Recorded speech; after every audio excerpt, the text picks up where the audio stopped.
I think you're not ready to admit that what really bugs you about Spider-Man is that Spider-Men go down on Spider-Women before satisfying their own needs. You hate that Spider-Women tell Spider-Men what they want sexually and get it. You feel... What do we feel, Ethan? You feel... You feel threatened. This is going to be tough. Oh, God.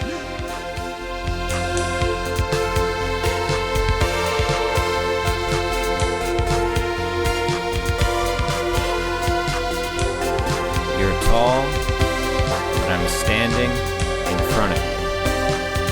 It's a podcast.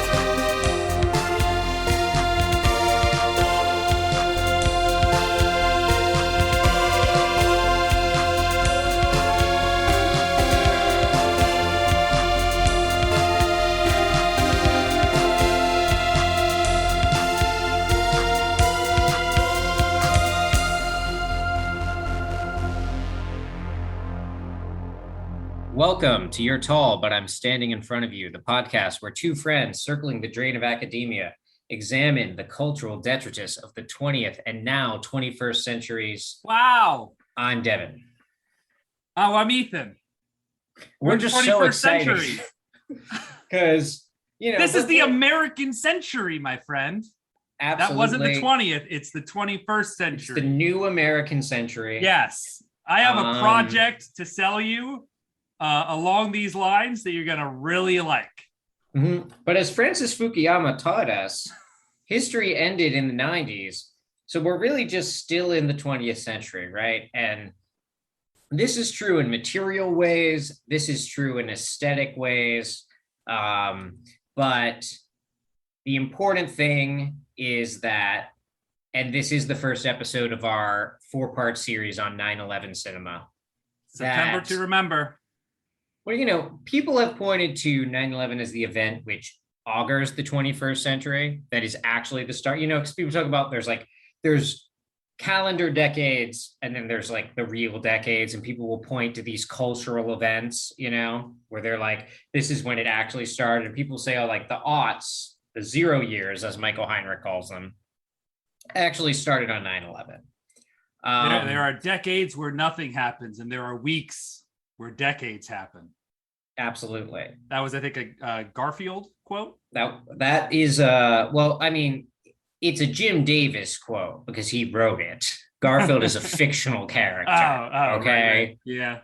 Get it right. But, Anyways. As we argue on this pod, 9/11 did not augur the start of the 21st century. It instead told us it was the big announcement that the 20th century was actually never going to end until you and everyone you love is dead. But anyway, we're talking about Spider-Man. As you might have imagined, we'll be talking about Spider-Man to kick that off. Yeah, as we talked about in the last episode, we're going through these 4 films.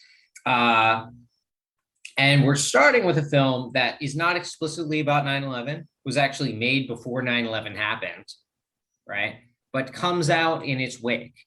And is also one of the first superhero films in the contemporary sense, right? There have been superhero films going back a long time, depending on how you define it. But in terms of like the genealogy that now comes in like the Avengers movies, and whatever the hell DC is doing, the Suicide Squad, the Ohio State University, Spider-Man is really like kind of kicks it off. Yeah, so Spider-Man to me is kind of in the middle era of superhero films. I think there are phases. Oh fuck, that's what Marvel says. There are like epochs of superhero films. Like in the late 70s into the early 80s, you have the Superman films. Late 80s is Tim Burton's Batman. And that goes strong through part of the 90s. Like Super Mario Brothers is very much base. That world building is very similar to the the kind of world of Batman, the kind of grungy future of the as imagined in the late 80s. I guess Batman and Robin sort of kills that in like 97. Yeah. And then you have this sort of new era. You have kind of like Blade comes around. I think like two of the big ones in addition to that was X-Men, which was 2000, and Spider-Man, which comes out in 2002, really kicks off this era that lasts until 2008, I think, with Iron Man is the beginning of the MCU. So, yeah. And I remember like when these movies came out as a kid, and I was like a big comic book fan as like a high school kid, middle school kid, went to my comic book shop every week, right? And, you know, there had always been these occasional superhero movies. Some were more successful, some were less successful. You know, there had always been Batman films in particular. There's such like a legacy with Batman. There's the TV show, you know. There had been the Superman films. Marvel had not really had success on film. You know, there's like the disastrous Fantastic Four situation. Is Blade a Marvel character? Yeah. But I know this because he's going to be in the MCU in an upcoming film. So that doesn't seem to make sense. That. But Blade, I feel like there was always a avenue for comic books that were not like mainstream superheroes everyone knows, you know, because that's like not that different from adapting like a novel or something, you know, like Road to Perdition with Tom Hanks is a comic book movie, you know. Shit. Yeah, it's like a graphic novel, you know, like Blade is like, you know, it's comic booky for sure, but you know, it's like a vampire movie. It doesn't, there's an existing genealogy of vampire movies. It doesn't have to be doing the same kind of stuff that like a superhero movie does, like of an iconic superhero everyone thinks of as a superhero. Because I think the average person probably thinks of Blade more from the movies than the comic books. Yeah. But when the Spider-Man and X-Men movies came out, this was like, I thought as a kid, like the greatest thing that had ever happened to me. So I was like, you know, this is finally like technology is caught up. People are taking it seriously enough that it's being done well. And like these things I love as a kid in comic books can actually be realized on screen. And little did anyone involved with Spider-Man or X-Men know the degree to which this was then going to become the only kind of film you can see at all. I think that there was one person who saw it coming, who was the original person tapped to create Spider-Man in like the early 90s, which was James Cameron. Yeah. He was the original person that was tapped to do this. It went through this development hell throughout the 80s and the 90s. I think X-Men. Yeah, that's really important. We should really emphasize that. Like, because we think of this film is so timely when it comes out, right? Because it's like X-Men and Spider-Man come out in the early 2000s. And then you basically have like this gradual build of superhero movies from then on with no interruption, really, just kind of gaining momentum. But yeah, this movie goes back to the 80s when they were thinking of making it as a horror movie directed by the guy from Texas Chainsaw Massacre. Yeah. James Cameron, his treatment of the film from the Wikipedia, here's what we missed. James Cameron's treatment also featured heavy profanity and a sex scene between Peter Parker and Mary Jane Watson atop the Brooklyn Bridge. So think of what was lost in this edition. He then left working on this film to instead go make Titanic. Yeah. Well, the 90s are really the lost decade in some ways for the superhero movie, because like you do have the Batman movies, which you have the first two, the Tim Burton ones. They're fine. And then you have the horrible latter two. which we should probably do at some point because they're kind of fun. But you have all these like stunted projects, right? Like Nick Cage was supposed to play Superman, and you can still find like the drawings of him as Superman from the 90s, right? But Nick Cage was originally tapped to play Green Goblin as well in Spider-Man. man, and like I'm the biggest Nick Cage fan in the world, and credit to Willem Dafoe in this film, I actually don't wish it had been him. Because I think almost any other casting, I would have been like, my God, we didn't get the Nick Cage performance. But Willem Dafoe pretty much gives us that. But yeah, like we didn't get the swear word filled, gratuitous sex scene James Cameron version. He instead he makes Titanic and then goes into like a dark room to create Avatar for like 10 years. But it eventually ends up in the hands of Sam Raimi. Interesting choice.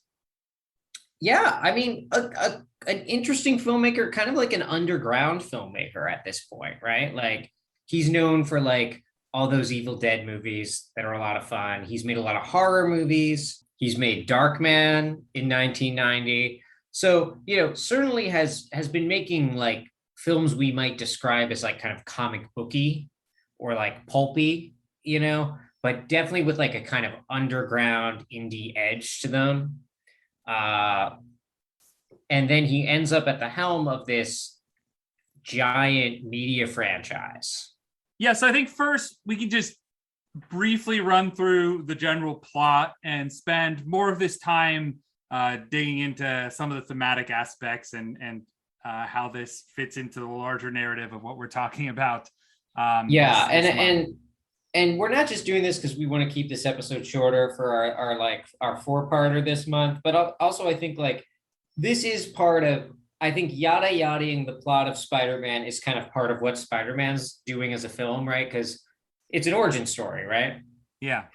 And the Spider-Man origin story in particular has been told over and over again so many times. It's the primary thing people know about him. So like this film knows even like a majority of its viewership, or at least a majority of its expected viewership, is coming in kind of knowing what the deal is. Yeah, and to their credit, it takes, I wrote it down, it's like 18 minutes for him to become Spider-Man. 26, 26 was how old Tobey Maguire was when it came out. But somewhere, let's just say 26 minutes for him to really understand his powers. So they also go quickly through that. They hit the beats much faster. But yeah, we can just dig into the general plot here. If this were Remember Me, I would probably take a much longer time to go through in excruciating detail every plot beat. But we don't need to do that with Spider-Man.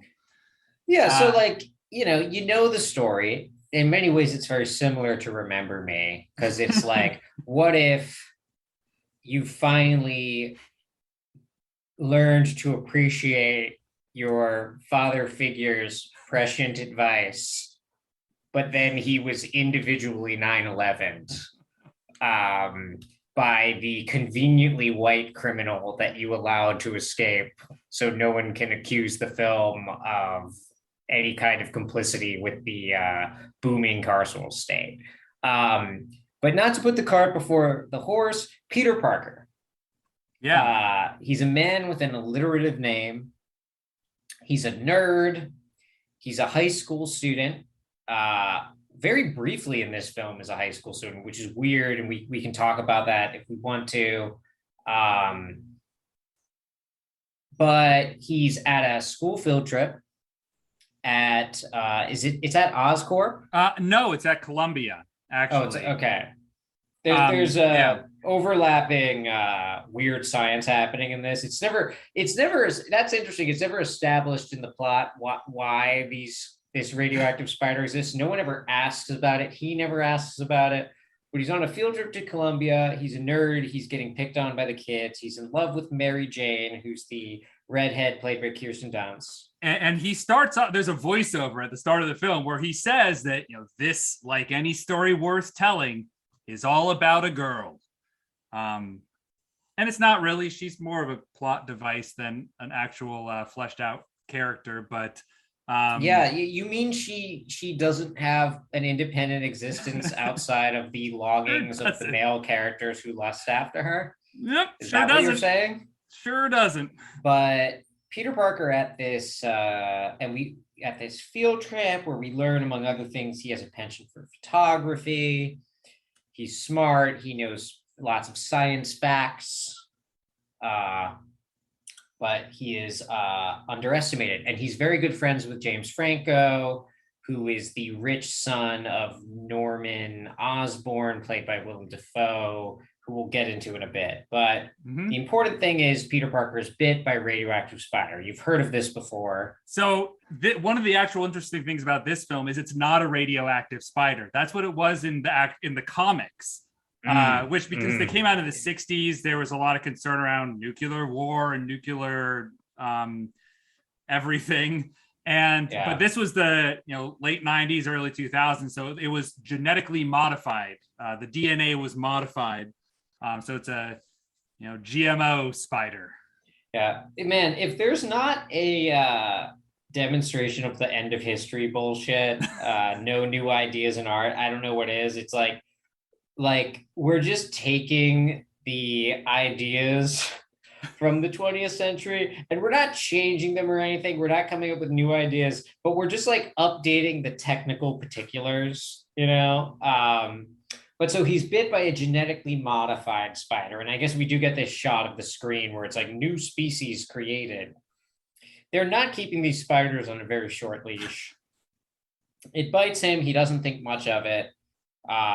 He ends up developing spider powers. That's where I want to leave that for now. Meanwhile, Willem Dafoe, playing Norman Osborn, is the head of Oscorp, this like military contractor, military industrial complex, development company. They're making all these kind of devices for warmongering, including a glider that you can ride in a move that is very prescient of all the tech bros going around Philadelphia on unicycles right now, electronic unicycles, to be clear. If you're moving your unicycle under your own power, I respect you.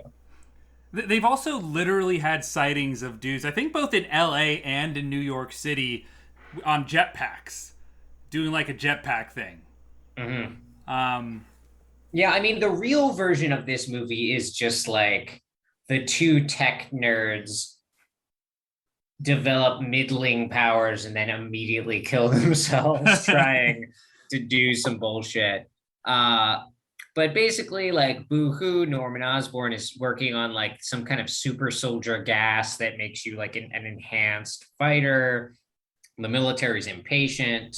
Yeah, I like the conflict with Norman Osborn's character is not like a moral question of, oh, should I be doing this? It's his conflict is, oh fuck, they're going to give it to my rival Quest Aerospace if I don't come up with this thing really fast. Yeah, and so he decides to test it on himself because they need to move it to human trials. And similarly to Peter Parker, makes himself into some kind of superhuman. His powers aren't entirely clear, but I guess he just kind of has enhanced strength, reflexes kind of thing. And then he also absconds with the glider and some of the other like Oscorp military technology after killing his like fellow scientist. And also he's crazy now. Like, he has kind of like a split personality between himself and like this persona of the Green Goblin. And then, basically, and this part everybody knows, right? Peter Parker, he has these new powers. He's gaining cognizance of them. He's learning how to use them, right? He can climb walls. He's got just enhanced strength and agility. He can shoot webs from his arms, hands, and like swing around on them. We all know about this. And so he enters some kind of like wrestling competition to win $3,000 because he wants to buy a car to impress Mary Jane. Uh, Long story short, he wins. The wrestling promoter kind of cheaps him out on the payout over a technicality, then is immediately robbed. He has an opportunity to stop the robber, doesn't, and then that robber, by some cosmic coincidence, happens to instantly kill his Uncle Ben, who he's an orphan. He's raised by his Uncle Ben and Aunt May. His Uncle Ben is this very sage, fatherly figure. He happens to also come across Uncle Ben as he's dying on the street, surrounded by people. Uncle Ben dies. Uncle Ben, previously to this, had told him, with great power comes great responsibility, which becomes his mantra. He becomes a superhero. For kind of unclear reasons to me, Green Goblin gets into conflict with him, I guess because he's like, you should help me, like, take over or something. Green Goblin's like killing people to advance Norman Osborn's Oscorp business. Yeah, so the military is going to give the contract to the other guys. So Norman Osborn as Green Goblin goes and kills all of the enemy contractors, the rival contractors. Then the board is going to remove Norman Osborn from the company, so he goes and kills the rest of the board. And that I think is where at a weirdly multicultural festival, like with that the World Unity Festival includes like Macy's Thanksgiving parade style balloons of both like pandas and cutesy animals, and also just like African people. Like there's just like giant balloons of like African people in traditional dress alongside these cutesy animals. Like that seems to be the vision of multiculturalism this film has, but that's where they get in. That's where they get into conflict, though, because Spider-Man, Peter Parker's there to take pictures, and he comes in to, try and save people, and so Green Goblin doesn't like that. So now they're in conflict with one another. Yeah, and is there much to it besides they start fighting and eventually Spider-Man wins? No, not really. It's just a slow reveal of Norman Osborn figuring out that Peter Parker is Spider-Man, because again, Norman Osborn's kid, who's Harry Osborn, played by James Franco, is best friends and roommates with Peter Parker, and so there's this. Because they've since graduated from high school and they're like living in New York in this weird apartment. There's an awkward Thanksgiving dinner. Yeah. Where like through subtexts, if you can call it that, Norman Osborn figures out Peter Parker's Spider-Man. So he starts going after the people Spider-Man loves. This is always the thing. Oh, I can't be a hero because they'll go after the people I love who can't defend themselves. He goes after Aunt May. He goes after Mary Jane. He's trying to like drive Spider-Man towards evil, right? He's trying to make him vague idea in these films of what if you joined me, as if he has any plan whatsoever. Yeah. If I was Spider-Man, I'd be like, hey, what's your plan? Like, what are your aims with anything? Well, they're gonna start with a Slack workplace. Standing desks. You're gonna get 49 emails a day about your plan to take over New York City, right? Stock options, though.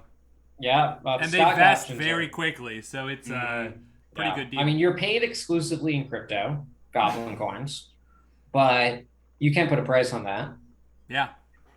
And then, importantly, we should say, like, in the climactic battle, Peter Parker does not kill the Green Goblin directly.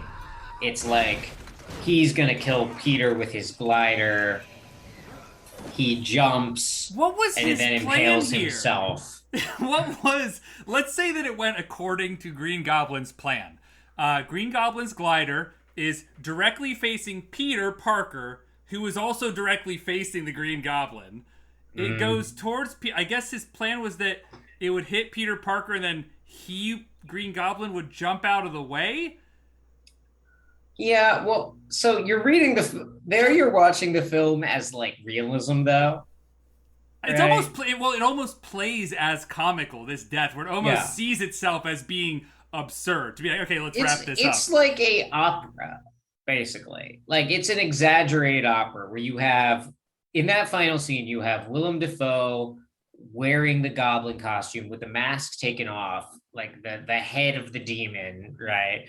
And then you have this like acrobatic move that is meant to hurt Peter, but then ends up killing Norman ends up killing himself. Like, I think we can't read that in realist terms of like what would have happened if the got like what speed does the glider go at? Would the acceleration have still gone into him fatally? And there's that amazing like there's this like really weird quick shot of Willem Dafoe going, oh, Yeah, like right before he gets impaled, right? So that I think perfect. actually is like the film there has sort of embedded the critique of that sort of criticism, right? Where it's like, no, this doesn't make any sense because this entire show of good and evil is and the balance of it or whatever is a little absurd. But Green Goblin dies. Spider-Man, like, I guess, like, the idea is like, because his final request is like, don't let Harry know. So he's like, I'm just gonna drop off your dead body in your apartment, and no one's gonna ask questions about why you have these massive wounds from this glider. Again, not to go into like brutal realism, but uh Harry sees him and then like pledges he doesn't see it's Peter, but he sees it's Spider-Man dropping off his dad's dead body. And then at the funeral confesses to Peter his hatred of Spider-Man. And then, it's like, see you next movie.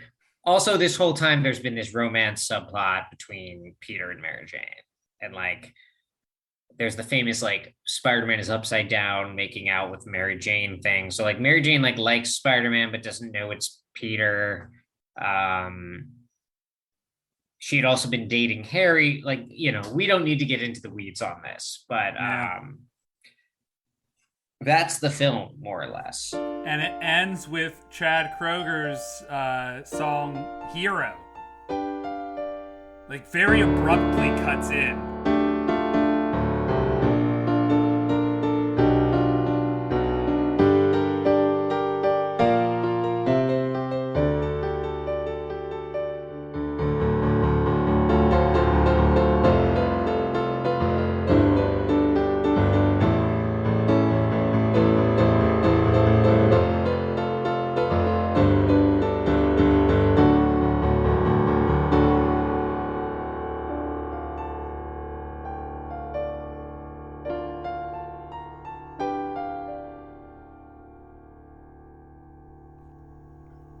Anyways, no, but so uh, there are various aspects to this film that I think are worth digging into, and also that relate it to like its place in time of being primarily filmed and edited pre 9/11, and then having to be adjusted for its release because they had to push back the release because of 9/11, so Mm-hmm. pushed back to 2002 for the release.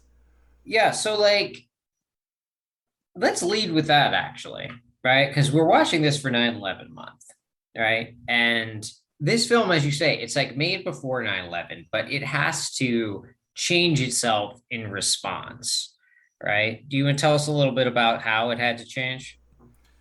Yeah, the very first trailer that came out for Spider-Man um, included a scene in it where there's a bank heist and the robbers escape in a helicopter and they get strung up between the twin towers with Spider-Man's web. It's like a giant spider web when it zooms out, Mm-hmm. and so that was the big reveal as this film was going to be coming out of the Spider-Man movie, and for obvious reasons they had to cut that scene. And they also have the poster where the Twin Towers are the reflection in Spider-Man's eye, right? Yeah. Um, but it's not just that the physical trace of the it's not just like the accident of, oh, we had the Twin Towers in this movie and now we have to take them out, right? Like I feel like something about this, it speaks to the way this film is part of kind of like an emerging idea of what does cinema look like post 9/11, what does blockbuster cinema look like post 9/11, and what does superhero film look like post 9/11, which didn't seem like that significant of a question at the time, right? Like, oh, there's only a few of those every few years, but now is like kind of the question, right? And the way in which this film is like so afraid of physically representing the Twin Towers after 9/11, like we can't literally show them, but is also simultaneously so invested in ripping apart and destroying New York City for this spectacle that is completely localized, right? This is a interpersonal, like really interfamilial conflict because Norman Osborn is kind of like a surrogate father for Peter. Like they're literally at the Thanksgiving table together, Yeah. right? This is a conflict between them that takes this visual form of destroying large swaths of the city. And it certainly is not the level of destruction that like we now come to expect from like an Avengers film or whatever, but they're crashing through skyscrapers, they're breaking open houses, they're going from Queens to Manhattan to Brooklyn and willy-nilly. And but we're not going to show the Twin Towers because they don't exist anymore. And that's too, like, the public can't deal with the fact that they used to exist and they don't exist anymore. But we're also really invested in this particular image of New York. Yeah, which again, this came out in 2002, so you have a story set in New York, in which the Twin Towers are absent, except for there are like, numerous shots where he's flying that I guess they were too lazy to edit them out of, that you can sort of catch them.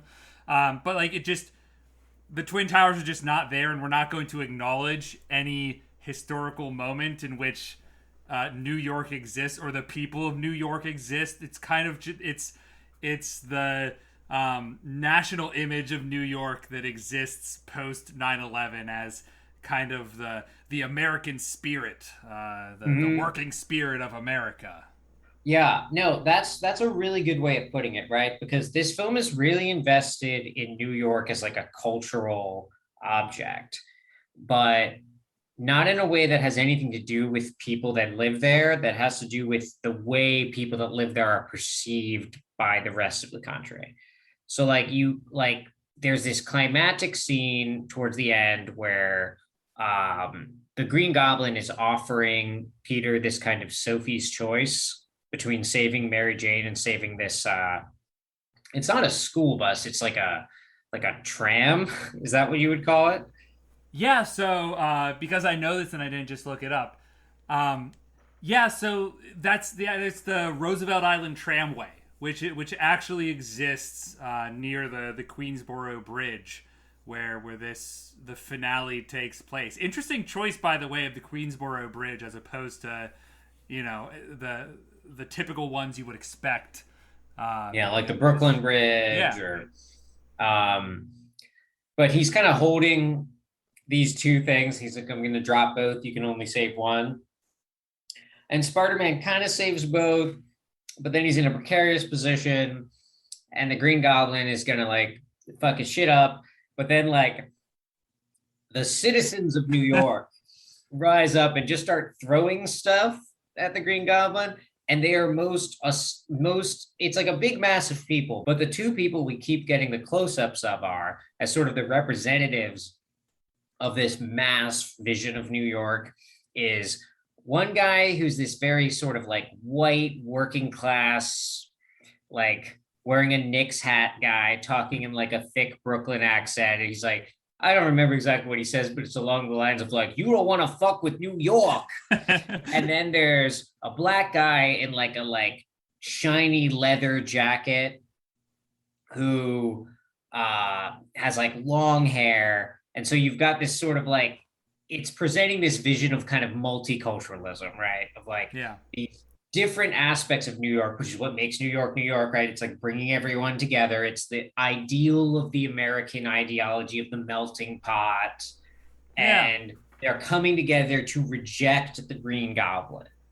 Yep. You've got the barge coming underneath. They're like, hey, we'll put the barge underneath and you can drop the tram on the barge. It's great. Everything's going to be fine.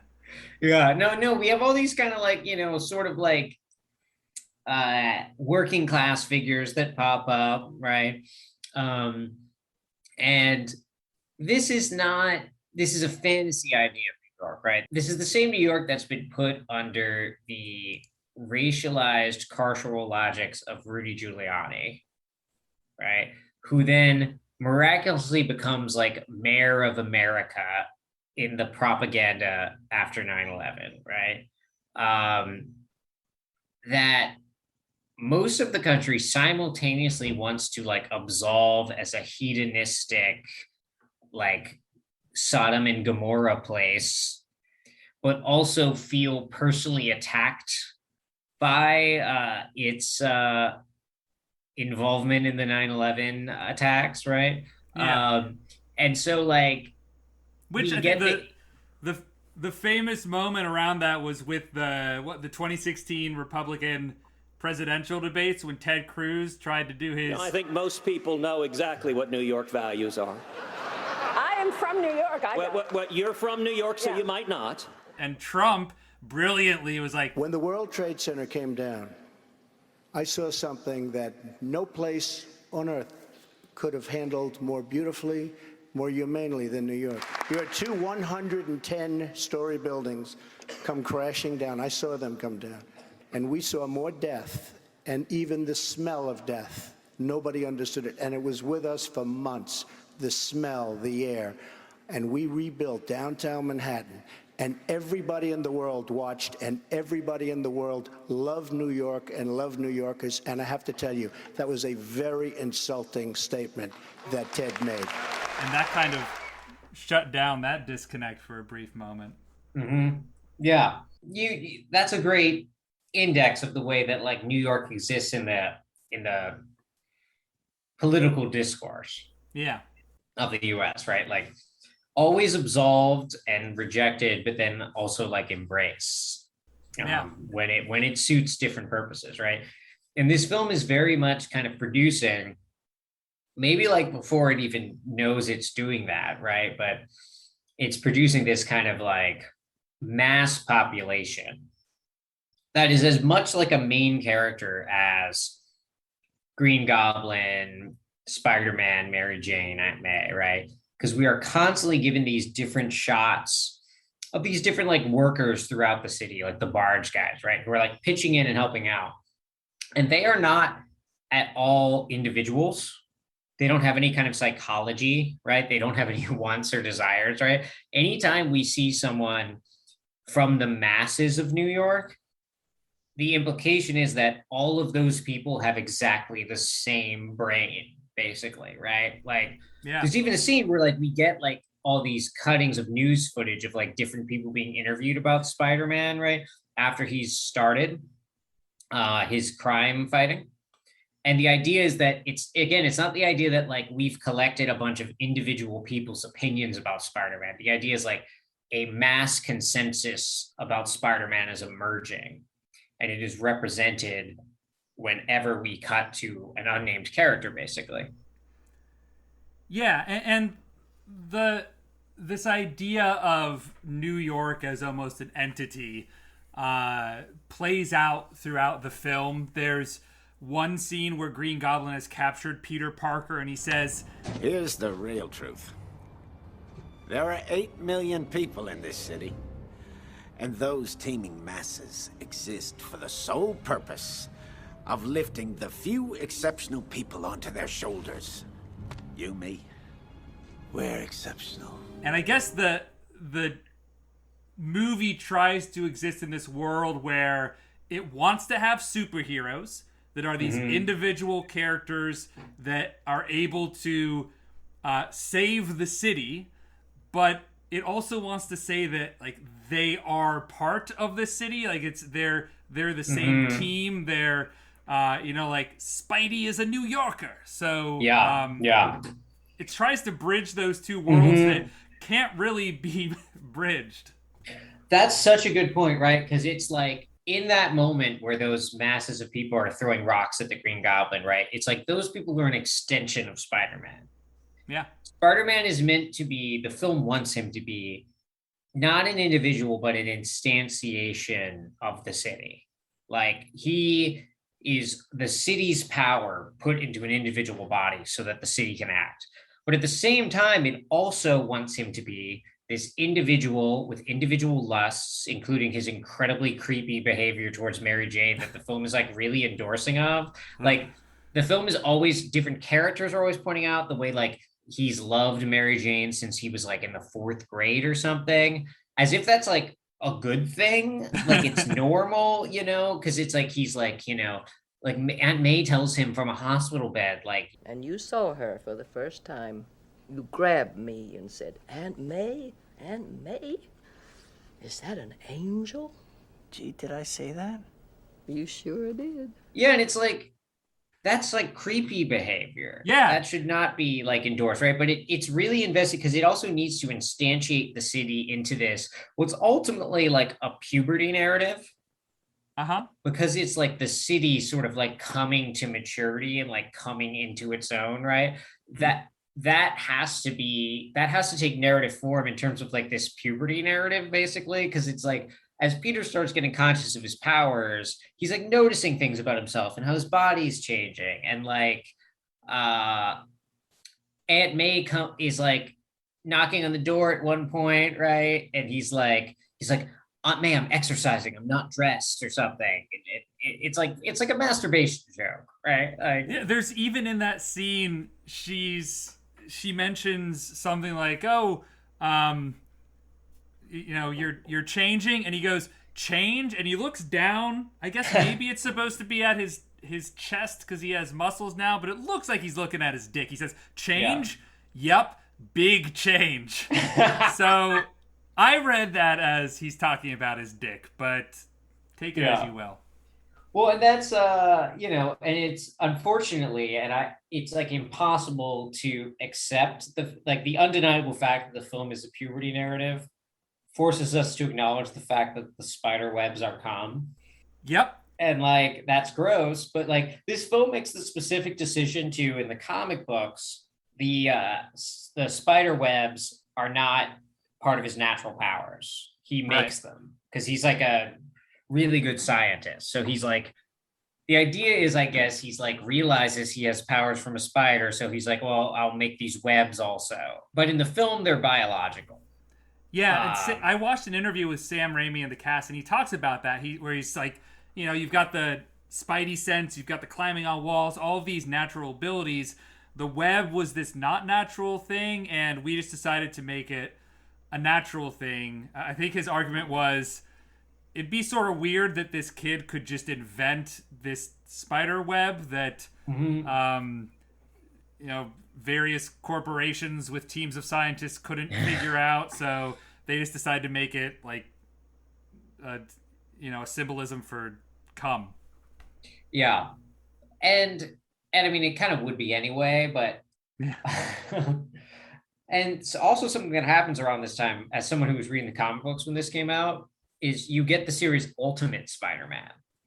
So Marvel recognized that because this film and X-Men were coming out, that they had this potential to get a bunch of new comic book readers, because this is still the period where like there was still maybe this idea that like, oh, the movies could like boost comic book sales, which is how these companies really make their money, right? Which is like an absurd thing to say now. But part of what they did was they created what's called the Ultimate Universe. So because like Spider-Man, like if you went out in 2002 after seeing this movie and you wanted to buy a Spider-Man comic, You were like, I like comic books. I want to buy a Spider-Man comic now. I want to get into comic books because I love this movie so much.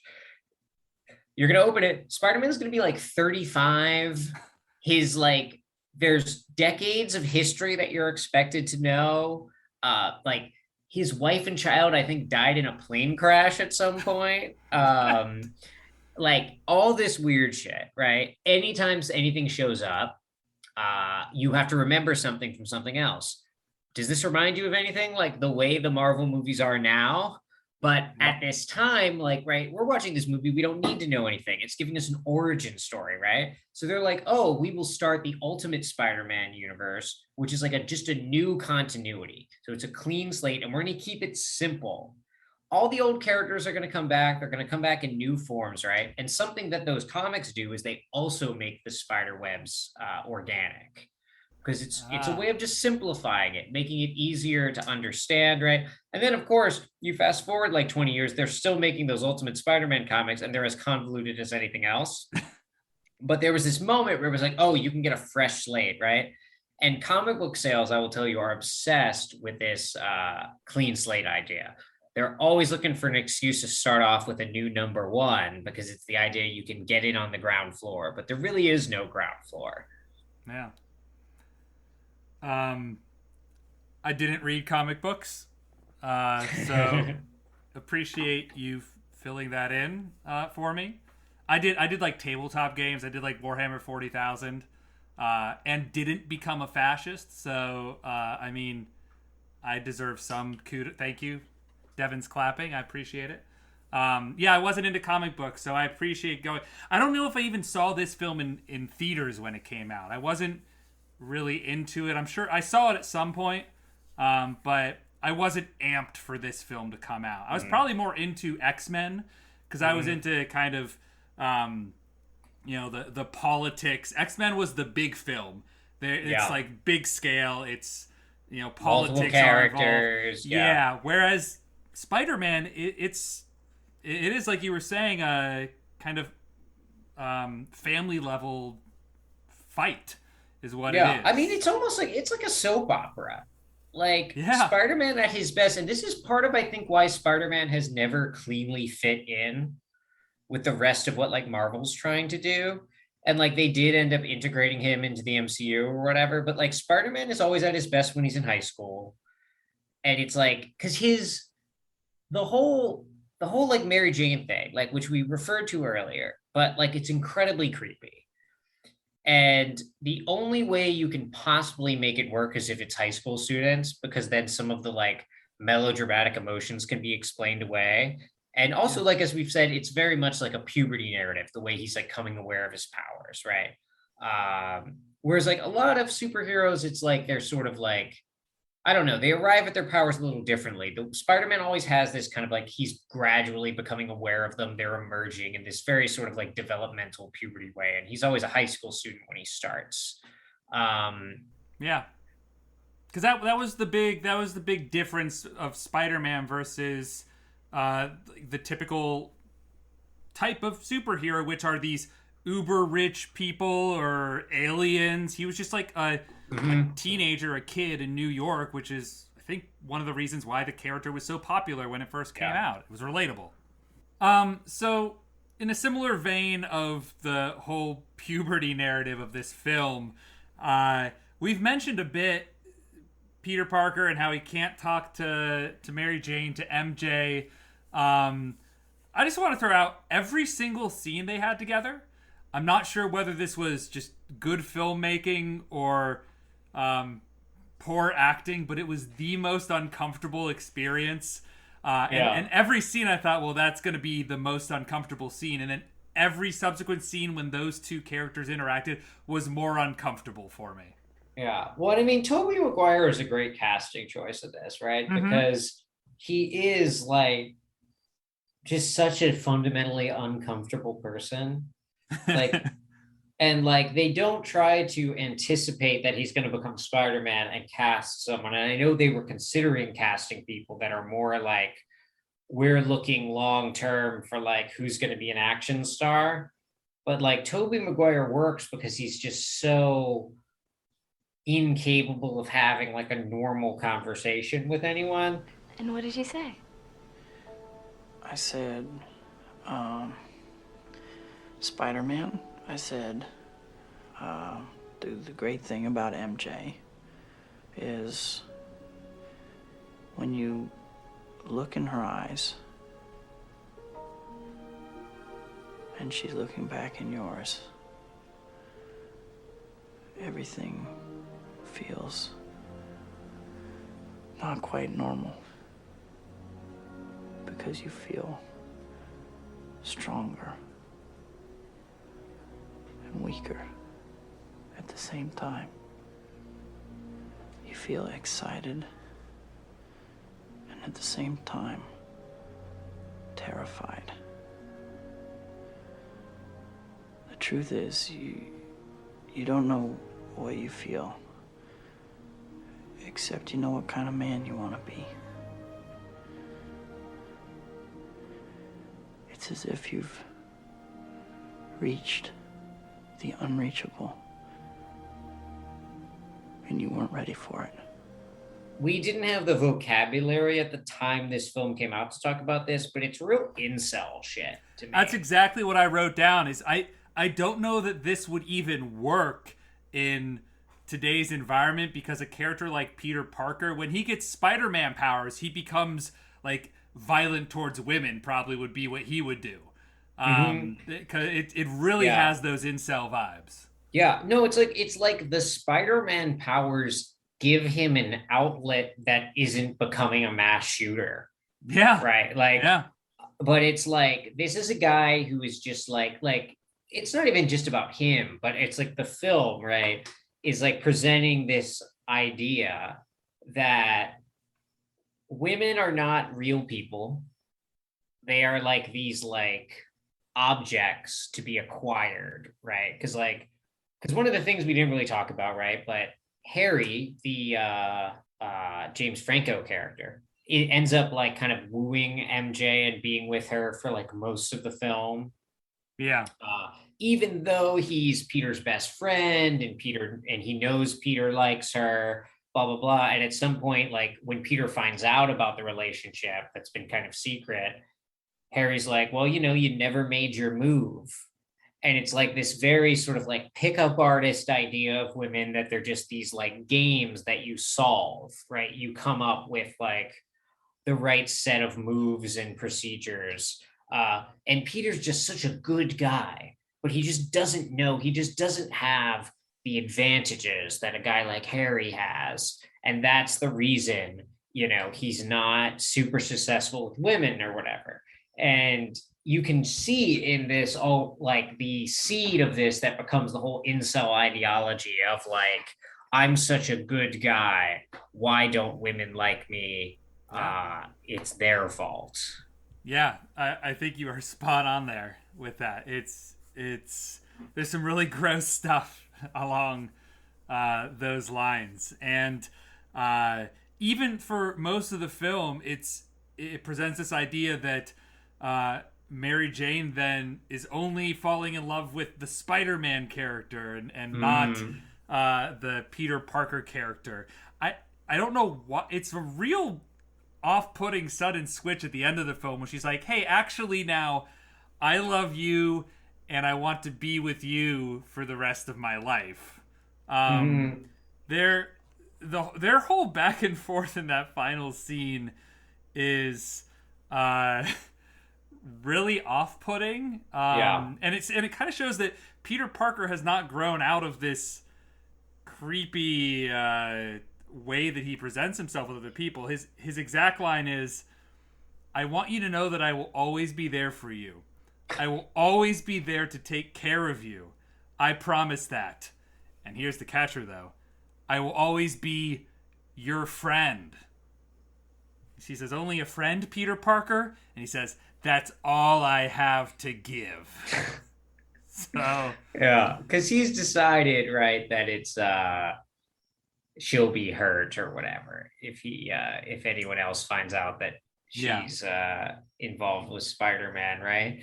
But this is the whole, but even in this moment of seeming self-denial, right, where Peter Parker is putting MJ's safety over his quote unquote love for her, right? The film is endorsing this idea of masculinity that is entirely reduced to the quantitative metric of one's success, quote unquote, with women. And Peter is the quote unquote good guy trope to the end of this film. And the resolution is apparently not that he grows in that regard, but that he literally realizes that he now just cannot be with any woman, essentially, because he has to, he's the city of New York. He has to protect the city of New York. Yeah, like he removes himself from that sort of like world, that sort of like dating soap opera melodramatic world, but not in a way where he's rejected it. The implication that he has transcended it, but in a way that still leaves it whole, right? Yeah. He is sort of floating above it, right? But this is still like, it's like he is out there sacrificing himself so that everyone else can have this world of sort of like petty melodramatic maneuvering. Yep. So I think that's a good point. The whole incel aspect of this, that the language of which did not exist when this film came out, but it's this larger narrative of theme around puberty that is central to this film. And I think one of the interesting aspects is at one point you explicitly have Uncle Ben give Peter Parker, Uncle Ben, Aunt May, they see these changes happening with Peter Parker, which is really him becoming Spider-Man.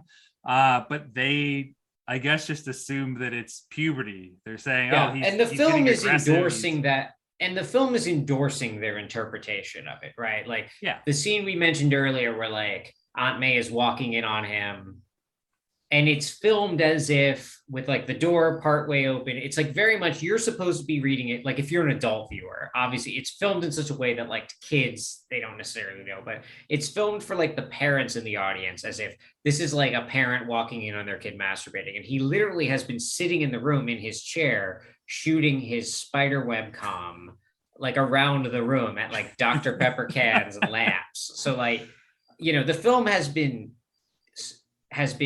this is not an unreasonable interpretation that Aunt May and Uncle Ben are having. Like the film is saying like, this is how it seems to them and how it should seem. Yeah. And yet that speech that Uncle Ben gives to Peter, to me also is a good jumping off point to perhaps some of the larger themes in thinking about this film beyond the confines of the film itself, but its historical place. And how it fits into the pre and post 9/11 world.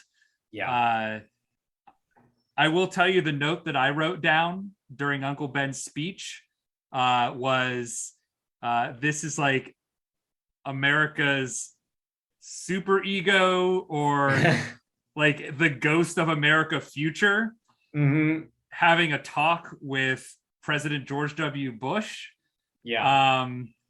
Before it all goes bad. Yeah, and so Uncle Ben is played, before we get into like him as a character, is played by this guy, Cliff Robertson, who might not be an actor anybody really knows that well outside of the Spider-Man films, but he has this vibe and this gravitas of this very sort of like classic mid-century US masculinity. Right, this sort of like nostalgia of when men were men, right? This is sort of, I'm not endorsing that, but this is like the image he presents, right? And when you look at his filmography, he's been cast traditionally as these sort of figures who are kind of like the the lost father figures of an America that has lost its way, right? He played John F. Kennedy in PT 109. He played the astronaut Buzz Aldrin in Return to Earth. He played CIA Director Richard Helms. He played Henry Ford, right? And so, like, this is a guy who has been cast as these sort of like largely horrible people, right? But people in America's historical memory that have been these like great men of history that are keeping the ship of state cutting through the choppy waters, you know? Yeah. And then he shows up in this film as this figure, this figure of wisdom, right? That is not taken seriously by the present generation. Yeah.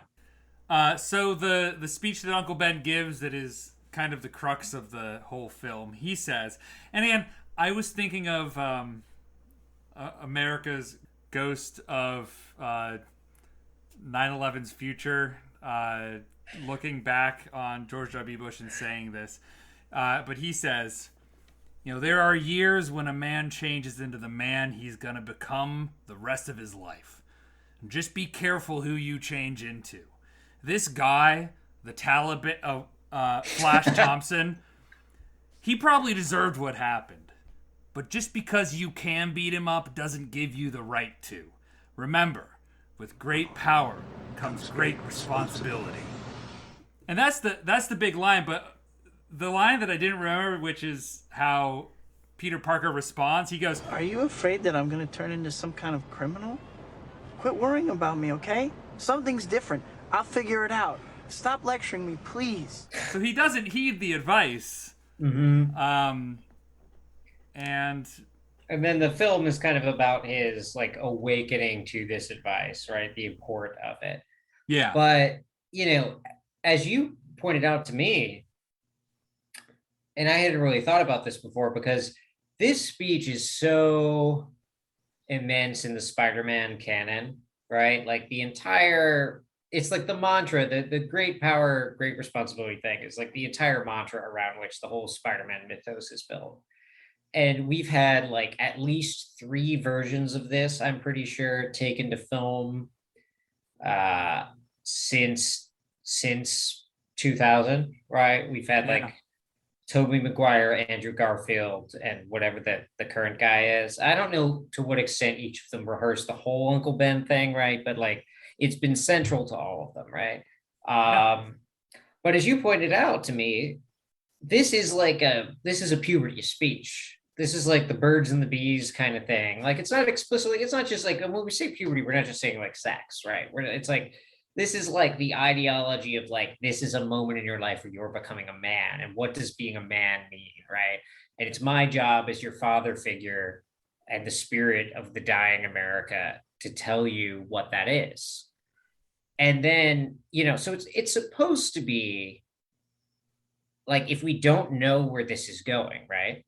And obviously the film knows the viewers know where it's going. It's called Spider-Man. It's not a surprise that he becomes Spider-Man, right? But like diegetically to Uncle Ben, this is like a relatively benign kind of quotidian moment of helping this young man navigate his pathway into adulthood that accidentally, right, becomes one of immense like world historical import, right?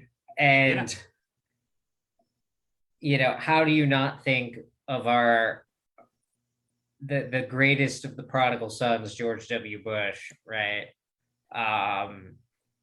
Finding himself in the seat of power on September 11th, 2001, right?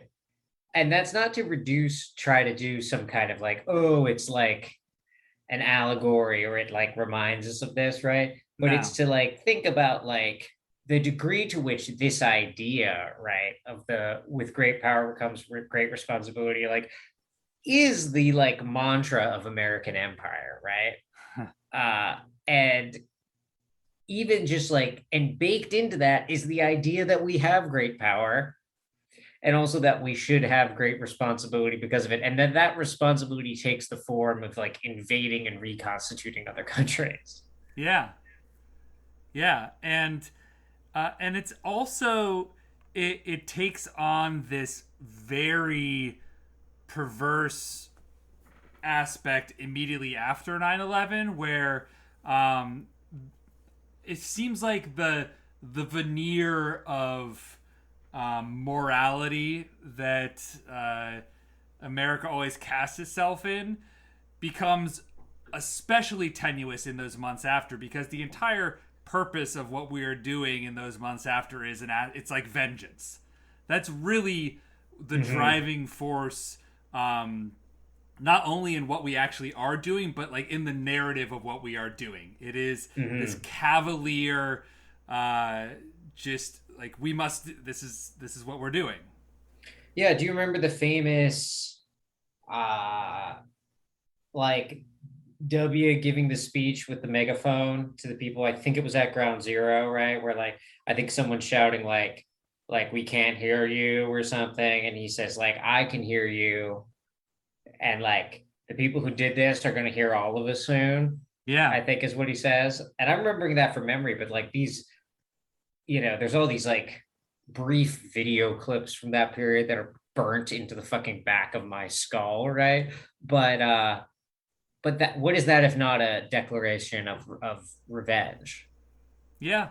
And when you honestly think about it, this is the moment in Spider-Man's journey where, prior to this, he was using his powers to like get chicks, to and make money, some money. Yeah, and money to get chicks. Yeah.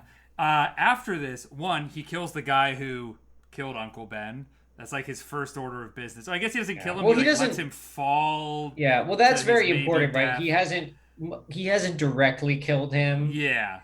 But he could have saved him. Yeah, exactly. But then it changes his entire life trajectory, where now he is a crime fighter and he must go seek out these criminal activities that are happening to, bring order and justice to New York City. So, Yeah. Yeah. And this isn't to say, I don't think that that these kind of ideologies, that this sort of like with great power comes great responsibility mantra is like the reason America flexes its muscle in the Middle East in the way it does in the 21st century, right? Yeah. But it is to say that this culturally, this is sort of the way that the actions that the US state wants to take for a number of reasons, right, become mediated, right, in like national consciousness, is through, in this period of the early 2000s, right, is through this idea of responsibility, right? This is a very neoconservative idea, the whole idea of like, we're going to nation build and stuff. And then like, we'll be welcomed as liberators. Yeah. And then you compare that to, the sort of like the Trumpist foreign policy of sort of like, fuck you, pay me, right? Of like, he's always talking about, like, oh, these different countries that we give military aid to, supposedly, oh, like, I'm going to make them pay, right? This was something he was always talking about. And I remember my dad, like, bringing this up, and I would try to be like, well, like, the U.S. isn't there as like the U.S. is there because the U.S. wants to be there for miscellaneous reasons, right? And he would bring the responsibility line at me, right? But these two kind of like discourses got really entangled, right? And then you look at like the events of the last few weeks in Afghanistan, which, what are they if not a repudiation of that entire thing? And I'm not saying Joe Biden is cognizant of that, but I'm saying that, or like, many things in general, or much. Yeah. But I am saying that, like, at a certain point, material conditions overtake whatever ideological like facade you want to put over everything, right? And and how quickly, right, we see like, how little anyone even gives a fuck, right? Yeah. And how fucking cheap it becomes when they try to haul out that tired mantra, like in the last week of withdrawal. Like, what about our responsibilities to the people of Afghanistan that we've been like bombing weddings of for the past 20 years? And like, now I'm gonna lecture you though about how like we have a responsibility to them, as if we haven't reduced their country to rubble over the last 20 years. Yeah. And that's sort of the miracle of the Spider-Man mythos, actually, right? Because the Spider-Man mythos imagines a scenario in which what is supposed to be a platitudinous speech by a father figure that you vaguely remember years later and wasn't actually that important to you, right? Because of a cataclysmic event becomes the most important thing that's ever happened to you, right? And this, I think, gives us a way of imagining how, like, psychologically on a mass scale, right, the events of 9/11 become like constituted and reconstituted in the American psyche, right? Like this supposedly exceptional event allows for that whole neoconservative mantra to not ring hollow for a brief period from a world historical scale, but as it turns out, you can do a lot of fucking damage in a brief period. And then once you get yourself involved, what is there to do? But at some point, you get someone like Joe Biden who just like is the man for his time that can just walk away, which is what the situation demands, right? But yeah, I don't know. Yeah.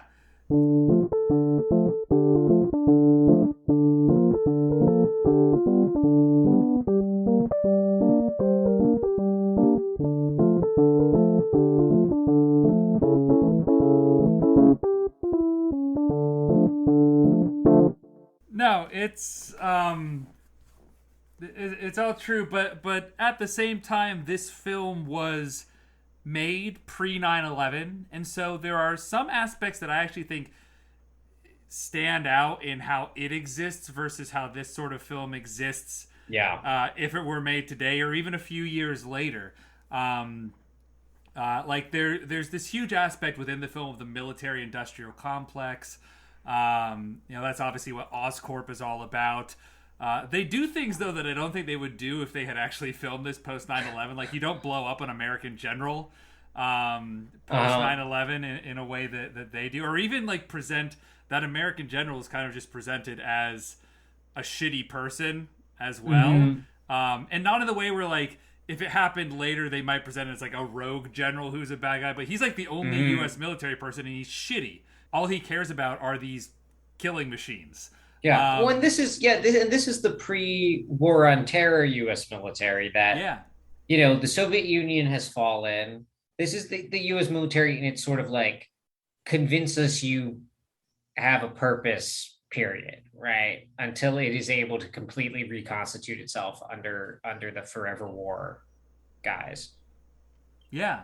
So you think about Spider-Man 2002, or being made pre 9/11, the villain is the military contractor, is Norman Osborn, and compare that to 2008 with Iron Man, where like the protagonist starts out as the military contractor selling weapons. the other military contractor that Norman Osborn blows up, right? That's like his competition. Almost kind of reads like because like his Oscorp's trying to develop the way of like enhancing humans biologically, and the competition are just building suits, right? And comic looking, and they look really stupid. They're not sleek at all, but that almost feels like the film is poking fun at the possibility of an Iron Man movie, because like it would be too impractical to make at the time. And it literally murders the like would-be Iron Man and everyone involved in that, right? Which then, of course, later becomes the film that augurs the MCU. Yeah. No, it's a great point. But there are those differences where this sort of film doesn't exist, would not have been made post 9/11. And the way, even just like the way it's allowed to be so self-contained. There's no like post-credit scene. We end up getting 2 more Spider-Man movies, but like it's honestly, like, I gotta say, like, I really enjoyed watching it, right? Like, Yeah. and I hate MCU movies. Like, to be honest, I know, like, I'm not trying to like be like Martin Scorsese out here. If you like them, we can agree to disagree, right? But like, I personally don't like them. I don't like the way they're all interconnected, and I think it doesn't give them. They don't individually have arcs in the way a movie should have. But Spider-Man is like nice and self-contained. It's tight. It has a story. Like, it just feels like you're watching a movie.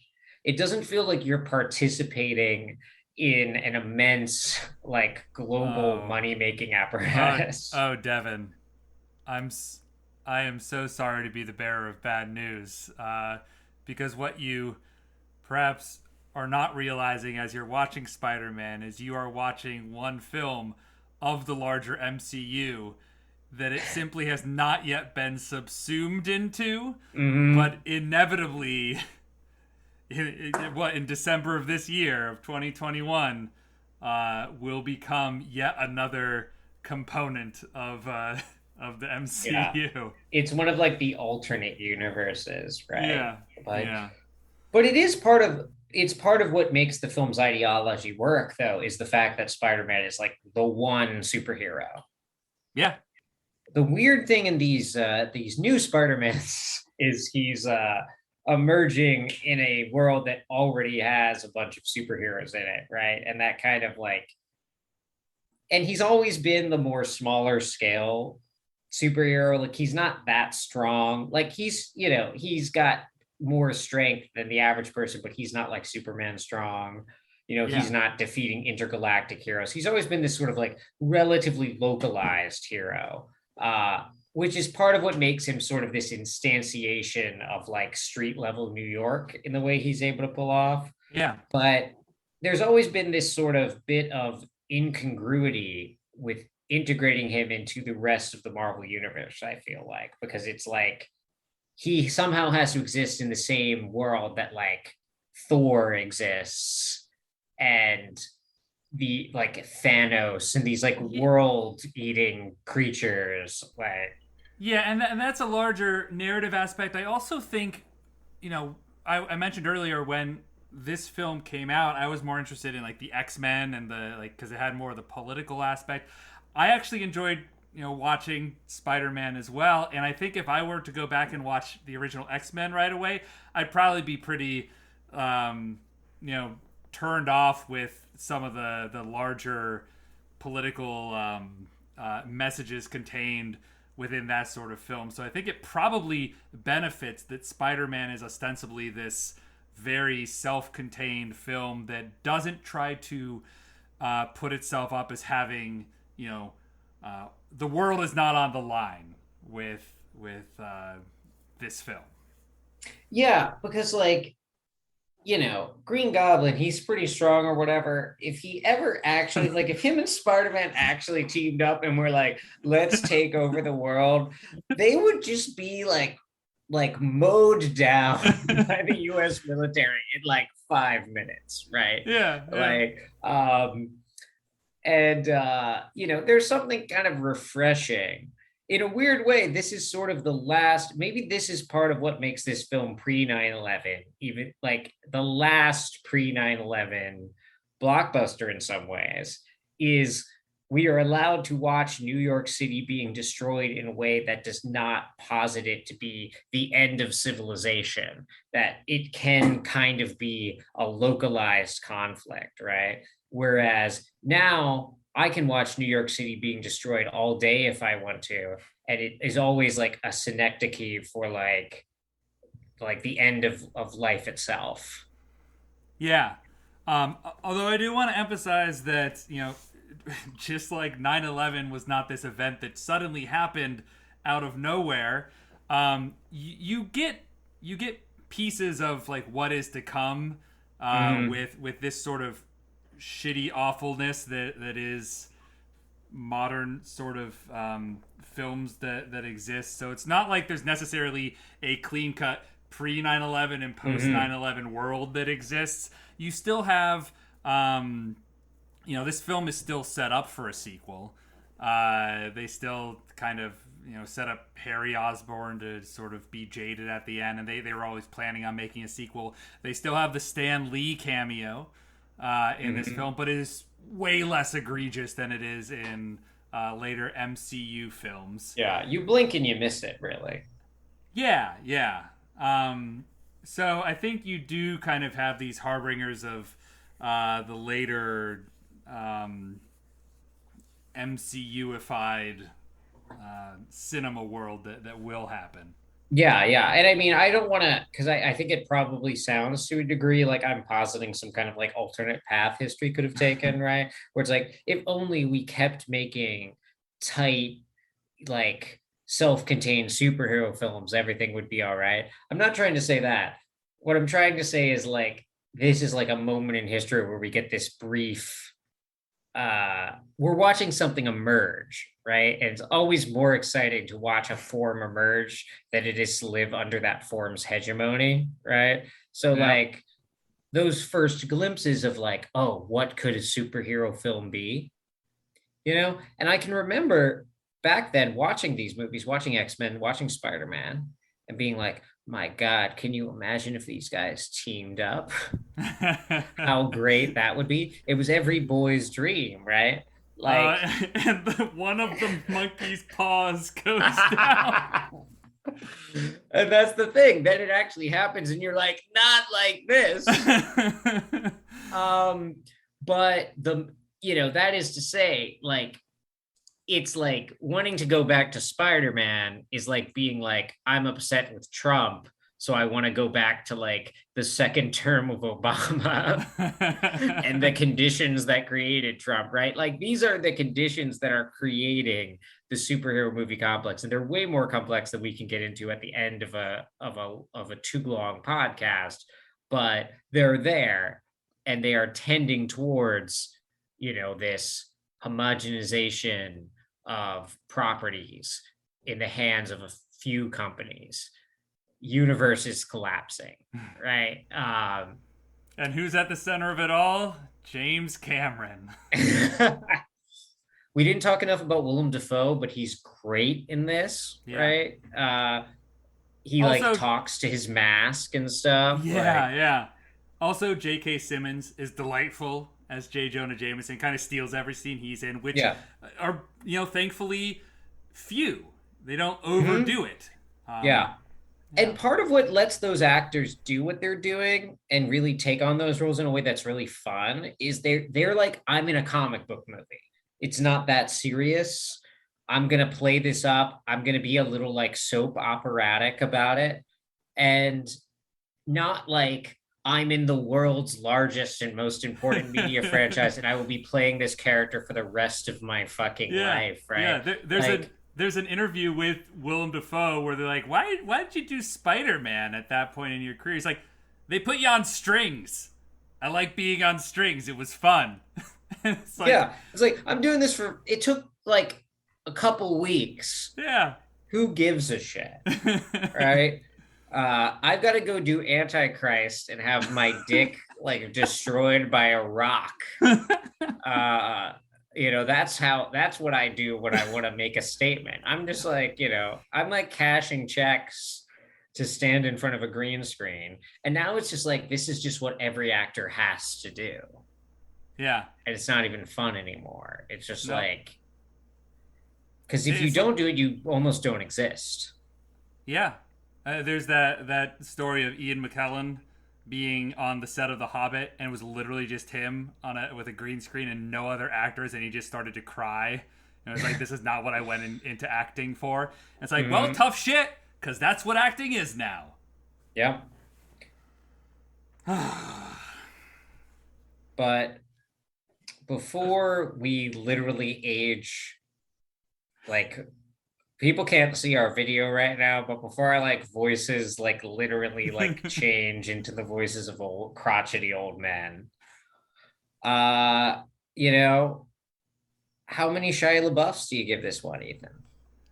I'm going to give this one a probably a B plus Shia LaBeouf. So it's like a Shia LaBeouf like holding up like a card that says B plus. Yeah. Yeah. So I think like, mine is kind of similar. It's a similar score because like I said, I like really enjoyed this film, but I'm also like, I can't watch this film and not think about like what it's auguring, like what's about to come. So to me, I'm giving this film on the Shia LaBeouf scale. It's like Shia LaBeouf, he's at like a taco truck. He's bought the taco and he's just bitten into it. And you can see him like the synapses on his brain firing off of how delicious the taco is. And it's just like absolutely perfect. And he's in complete ecstasy. While also like a tractor trailer truck is about to hit him and kill him instantly. Yeah. But it's the moment right before that. Yeah, happens. yeah. Whatever that converts to in Shia LaBeouf's, I don't Right. have my crypto app open right now. But it's changing by the minute. I'll get back on the World Trade Center episode with Nicolas Cage. I'll update us on So I on think the conversion rate. We're pretty similar here because again, my B plus, it's not an alphabetical scale, so I didn't want to give that impression. I think we're actually pretty aligned with our two ratings. So yeah, great. Well, folks, after this, coming up next is going to be, as Devin said, World Trade Center. I gotta say, like, when we started this podcast, I knew we'd be doing some Nick Cage films because I'm the Nick Cage guy. I did not think World Trade Center was going to be the first one. But we're both going into that sight unseen, so we'll see how it goes.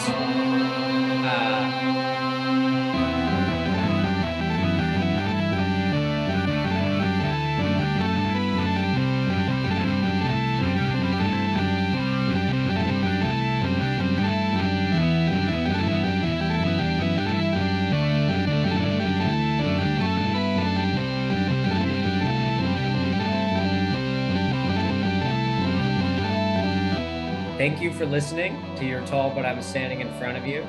Please find us on Spotify, Apple Podcasts, or the podcast app of your choice, and do give us a 5-star rating. You can follow us on Twitter at YourTallPod, follow Ethan at Mathisippy, or follow me at Stale Cooper. If you have thoughts about what you'd like us to watch next, DM us on Twitter or email us at yourtallpod@gmail.com. You did great. You did great. We did. I'm great. proud of you. You know, with great power comes great something. Anyway, I gotta go shoot my spider cum around. Oh no! It's me, Chris Cuomo. I've been told that I should not have been shooting my spider cum in public. That this was not appropriate. I've been shooting it on buildings, on windowsills.